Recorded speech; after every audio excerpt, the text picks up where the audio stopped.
Good morning to you, and thank you for joining us. So we just heard that this is non-invasive, stage 0. What exactly does that mean?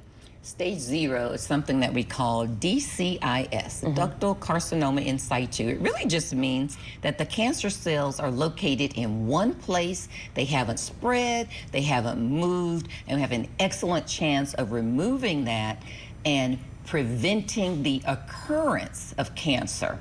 So not a recurrence, preventing cancer from developing in the first place. So this is a really great prognosis. And so what is the difference then, I mean, between stage 0 and stage 1 then? Are there massive differences? You know, not a big difference, but stage 1 is actually cancer. And when we think of DCIS, this stage 0 cancer, the stage 0 stage, we're talking about staging. It really are cells that are in one place, and we want to make certain that we can prevent cancer from developing. You can think of it as pre-cancerous cells, this warning sign. And we generally see it on mammograms as calcifications or microcalcifications, little white dots that give us an indication that there may be something there.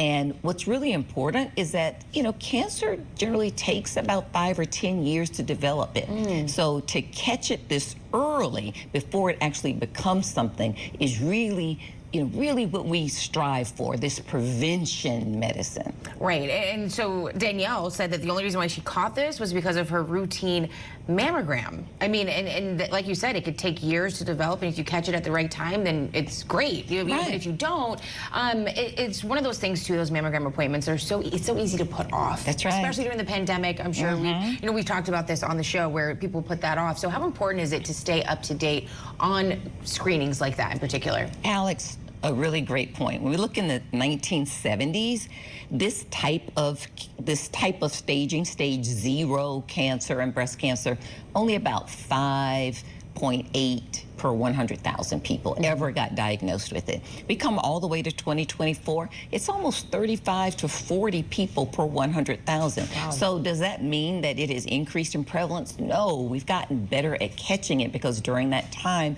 we introduced mammograms and introduced screening. What's important is at this stage, there are no symptoms. Generally, person feels well. There are no lumps. There are no telltale signs. There's, you know, none of the signs that we say, oh, look for this on your breast.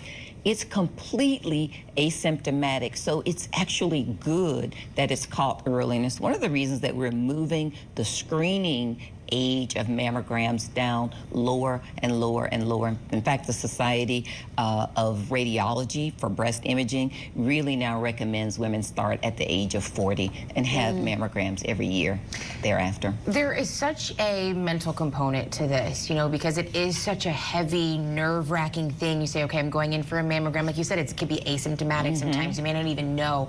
So how does one mentally prepare for something like this? Yeah, you know, that's a great question, and nobody really knows until you've gone through it what it's like to wait for that result, especially if you have some risk factors. Maybe you have a personal history, maybe you have a family history. Other risk factors to think about for breast cancer are being overweight. That actually increases your risk of breast cancer. And here's something that's interesting, a tall stature. People who are taller tend to have more breast cancer than others. Never having children, never breastfeeding. These are all risk factors for breast cancer. So it can be very nerve-wracking. But here's what we should remember, that if you catch it early, look at this stage 0, the survival is 99%. In fact, your life expectancy is the same as everyone else if you can catch it at stage 0. The other thing to remember is that if you have a family history, you've got what we call the BRCA gene, BRCA, or any type of genetics, then you need to start your mammograms 10 years earlier than the youngest person was diagnosed in your family. So let's say if your mother was diagnosed at age 38 with cancer, you actually need to start your mammograms at age 28. Got it. So remember that, and it's all about health and prevention. This is actually a really good prognosis for her. All right, Dr. Morgan, as always, thank you. We'll be back after a quick break.